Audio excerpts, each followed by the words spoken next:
Bonjour à tous, j'espère que vous allez bien. Je fais cette vidéo pour répondre aux questions que vous m'avez posées, soit en commentaire, soit en message privé, par rapport au jeûne.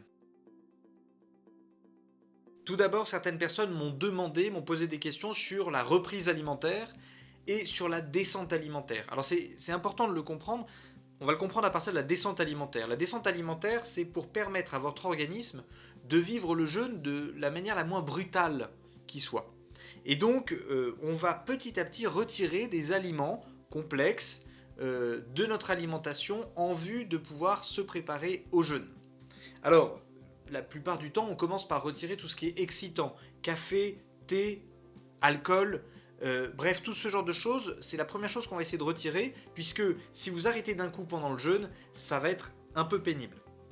Lorsqu'on arrête le café ou la théine, la caféine ou la théine, sont des molécules qui sont à peu près similaires, il peut se produire plusieurs effets qui ne sont pas très agréables. Chez certaines personnes, ça va être des migraines. Pour d'autres personnes qui sont vraiment addictes, ça va être des grandes fatigues, de la somnolence, etc. Il vaut mieux le vivre avant le jeûne, ça. Et donc, voilà, la première semaine, on essaye de retirer ce genre de choses. La deuxième semaine de la descente alimentaire, on va essayer de retirer toutes les protéines animales.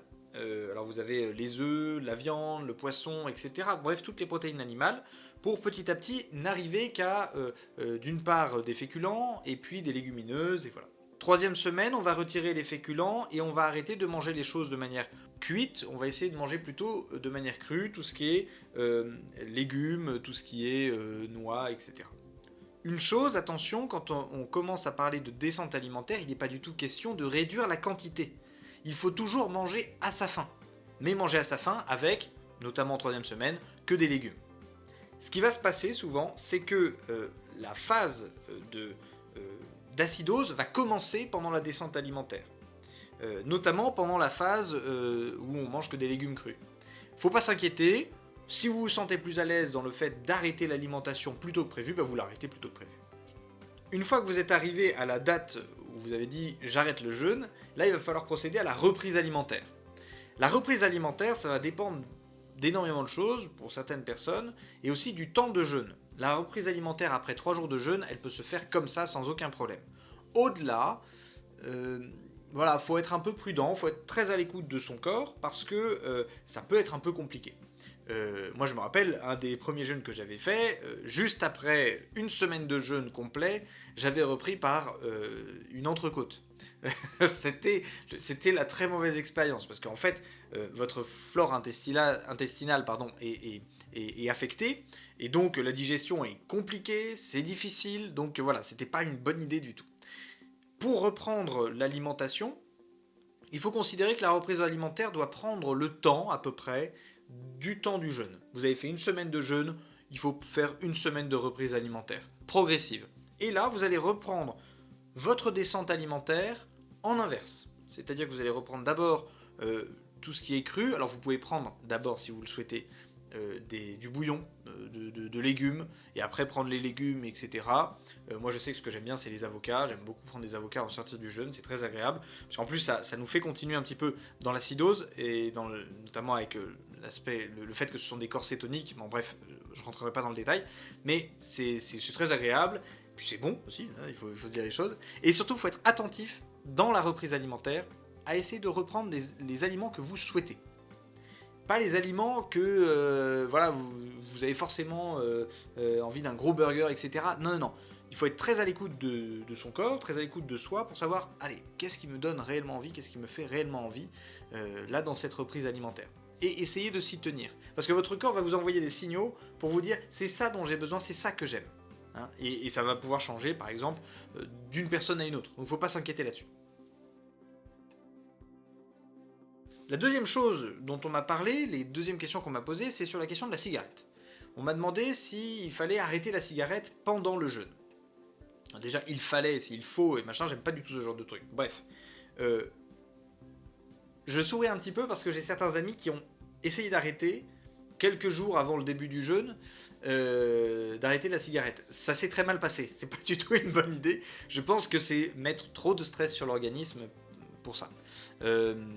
Pendant cette période-là. Le jeûne est déjà un petit stress pour l'organisme, alors en plus si on rajoute l'arrêt de la clope, etc., votre organisme il va devenir fou. faut sentir les choses, voilà, faut pas s'inquiéter. La seule chose, c'est qu'il faut être assez vigilant, c'est que la cigarette peut devenir un espèce de palliatif à la nourriture, et il faut être vigilant à faire en sorte que ça soit pas notre consolation unique pendant le jeûne. Voilà, c'est juste ça, il faut être vigilant par rapport à ça. Mais je pense que la cigarette, la continuer ou ne pas la continuer pendant le jeûne, faut pas s'inquiéter. Il faut faire plutôt ce que l'on sent, ce qui nous semble aller pour nous. Pendant le jeûne, certaines personnes me parlent de bouillon, de jus de légumes, de jus de fruits. Attention, attention, attention, ça n'est pas agréable du tout. Prendre des jus de fruits pendant un jeûne, en fait, vous faites monter votre glycémie d'un coup. C'est très compliqué pour votre corps de gérer en fait cet apport de sucre rapide, surtout s'il est dans la perspective d'acidose, et notamment qu'il est en train d'essayer de récupérer tous les corps cétoniques, enfin de récupérer toute la graisse et donc de produire des corps cétoniques. Il n'est pas du tout dans le logiciel sucre rapide, et donc ça peut produire une espèce de choc, et on se sent pas très bien après. Donc moi je déconseille de venir prendre des choses sucrées pendant le jeûne. Voilà. Autant rompre carrément le jeûne, et c'est pas grave, et c'est même très bien, plutôt que de faire ça. Des personnes m'ont parlé aussi du danger que ça pouvait être de parler du jeûne. À nouveau, je redis ce que j'avais dit dans la première vidéo, toutes les personnes qui ont déjà des pathologies ou des troubles relatifs à l'alimentation, le jeûne n'est pas une très bonne chose pour elles. Voilà, c'est quelque chose, je pense, c'est du bon sens, mais il faut quand même en parler. Les personnes qui ont des troubles de type anorexie ou boulimie, souvent c'est assez lié, le fait de vouloir maigrir en permanence, etc., bon bref, vous les déclinez sous toutes ces formes, le jeûne n'est pas, je pense, une bonne pratique pour ces personnes. Il vaut mieux régler en amont les choses, le rapport à l'alimentation, plutôt que d'essayer d'utiliser le jeûne pour essayer de le faire. On m'a parlé de choses assez intelligentes, à savoir quand faire un jeûne, où faire un jeûne, avec qui et quel type d'activité on pouvait faire. Alors ça fait beaucoup de questions d'un coup, mais je vais essayer d'y répondre. Quand faire un jeûne, quand vous voulez. C'est juste ça, c'est aussi simple que ça, c'est quand vous voulez. C'est quand vous voulez, c'est quand vous le sentez. Ce que je préfère, moi, c'est le faire plutôt à l'intersaison. Pourquoi ? Parce que quand il fait trop froid, le jeûne c'est compliqué. Quand il fait trop chaud, le jeûne c'est pas très agréable. Enfin, moi je le vis comme n'étant pas très agréable.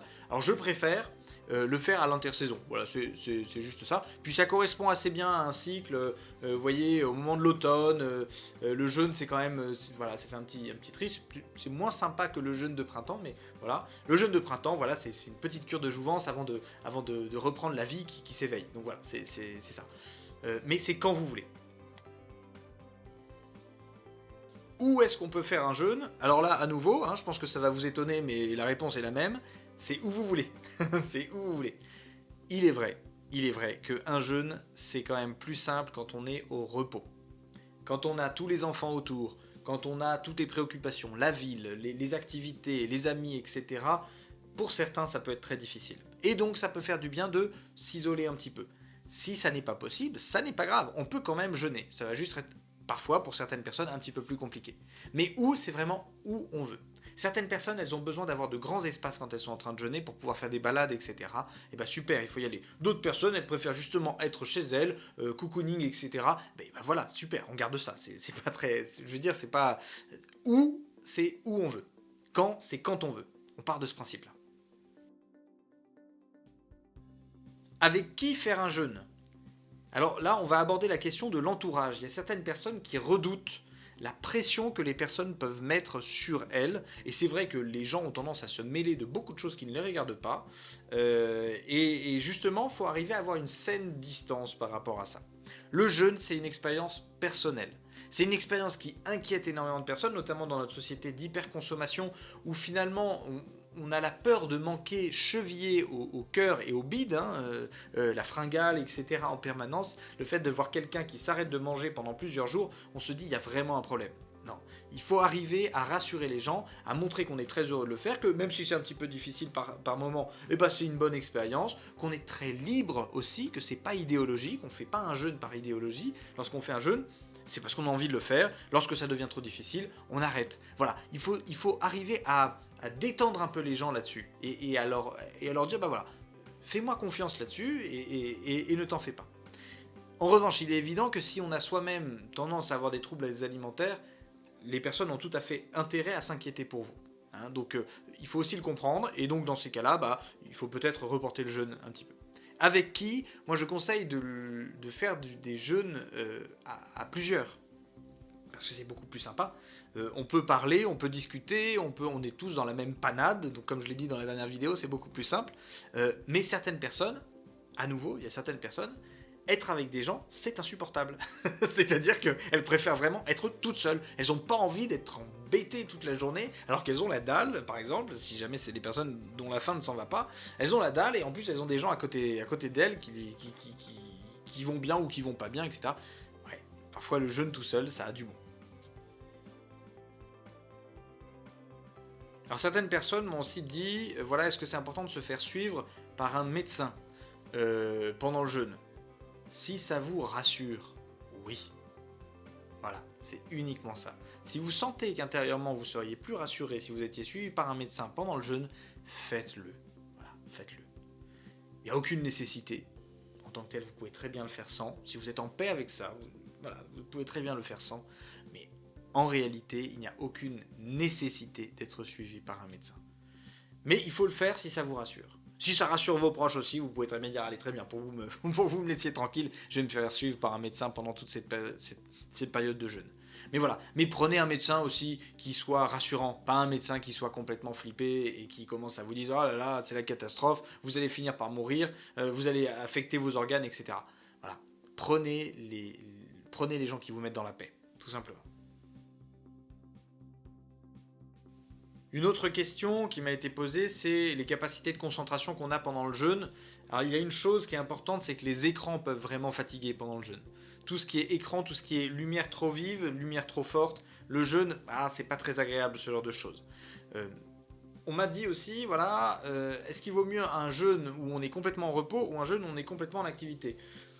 Ça dépend de ce que vous allez vouloir, mais le jeûne totalement en repos est le plus difficile. Quand on fait rien, c'est plus difficile. Quand on est actif, c'est plus facile. C'est vraiment une tendance à comprendre, c'est qu'en fait, quand vous allez être au repos, un jeûne totalement en repos, et ben finalement, votre corps va choisir d'utiliser tout le temps dont il a à sa disposition pour faire du tri, pour essayer de faire voilà, une espèce de tri, une espèce de loi de l'Hormèse qui s'applique, etc. Donc voilà, le jeûne en repos, c'est pas forcément très simple. Le jeûne actif, il est un peu plus simple parce que votre corps n'a pas assez d'énergie pour pouvoir faire ce que certaines personnes appellent de la détox. Voilà, votre corps n'a pas le temps ni l'énergie de le faire et donc il va procéder à des choses un peu moins exigeantes. Et donc c'est parfois plus facile à vivre. Je tenais vraiment à vous remercier pour l'accueil que vous faites de toutes mes vidéos qui sont parfois complètement barrées et qui sont parfois un peu plus sérieuses. Ça me touche beaucoup. Je dois vous avouer que je ne m'attendais pas à d'une part aimer autant ça et puis aussi à avoir autant de personnes et puis autant de soutien aussi enthousiastes sur ces vidéos. N'hésitez pas à les partager si vous pensez que ça peut plaire à d'autres personnes. N'hésitez pas à vous abonner aussi, parce que ça c'est la seule manière qu'on a quand on fait des vidéos YouTube de voir que ça plaît et que c'est vraiment utile. Et puis voilà, et puis je vous dis à très bientôt pour de nouvelles vidéos.